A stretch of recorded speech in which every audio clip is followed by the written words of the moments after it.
ও দিদু, দিদু আমাকে একটু হরলিক্স দাও না, খেতে খাবো। হরলিক্স খাবে?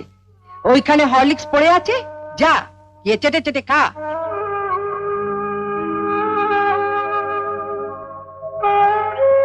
মা,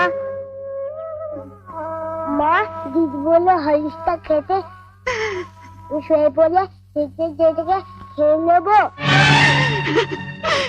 খালি খাওয়া খাওয়া আর খাওয়া, মরতে পারিস না, তোকে মরতে পারিস না, মরতে পারিস না। ওকে মারছো কেন? ওর কি দোষ?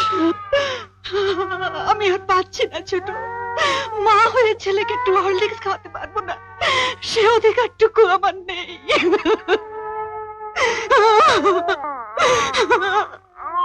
উনিও তো মা, ওনারও তো সন্তান আছে।